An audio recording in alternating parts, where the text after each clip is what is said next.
Patrick Beatty Reviews, the #1 for news. It's Patrick Beatty Reviews, #1 for news. Yeah. Tune in, get up.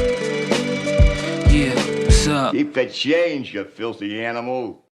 What is up, my gaggly geeks? Time to talk about The Mitchells vs. the Machines, which is directed by Michael Riando and Jeff Rowe, and is about a quirky, dysfunctional family's road trip that is upended when they find themselves in the middle of a robot apocalypse and suddenly becomes humanity's unlikeliest last hope. The daughter in this family is wanting to go to college to start her time in film school. The father is seeing her daughter kind of slip away and is a little bit more wary about that. All played by a star-studded cast. You've got Olivia Colman in this, you've got Eric Andre, you've got Maya Rudolph, Danny McBride, Abby Jacobson, tons of comedic stars in this film that is also done by the creators of the Lego Movie, Spider-Man Into the Spider-Verse, so you know that you're going to be getting something interesting as far as animation goes, and you're going to get some heartfelt story. And I have to say, in The Mitchell vs. the Machines, this is really one of the best family films to come out this year, and probably the best animated film to come out this year so far, for sure. First of all, the animation, they were able to implement a lot of stuff that you saw from Spider-Man Into the Spider-Verse, where you have little action sounds when something moves or someone is internally sad, they can physically put that on the screen so you can see it. They do a really good job with that. The animation is beautiful. Also, the voice acting done by the entire cast is so well done. I mean, Olivia Colman plays the villain in this as this smartphone AI, and I think she is fantastic in it. Eric Andre plays this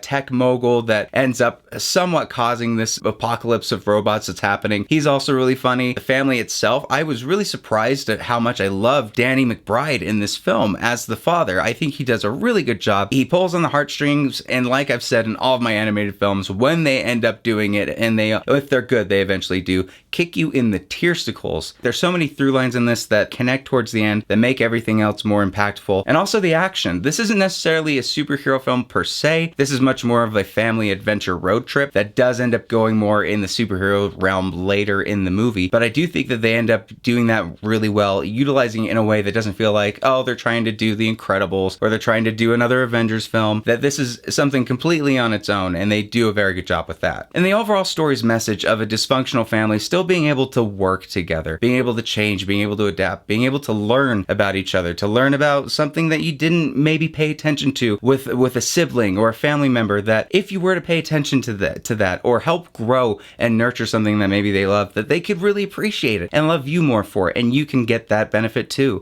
Seeing a family dynamic go into this crazy idea of having tons of robots going after them and them trying to get along on this road trip really makes it so much fun and entertaining. The dog in the film is a pug, and there's a lot of fun jokes with that. There's a mall scene in this that is wow. The Mitchells vs. the Machines is my favorite animated film so far of 2021, and I highly recommend everybody check it out. I'm giving The Mitchells vs. the Machines a 9 out of 10. So guys, what did you think of The Mitchells vs. the Machines? Whatever you thought, leave a comment down below, let me know. Make sure to check out the Gaggle of Geeks podcast and live show, Button Mashing with Nate's Legend, that comes on every Friday and Sunday. Thank you so much as always for watching, and I will see you at the next review.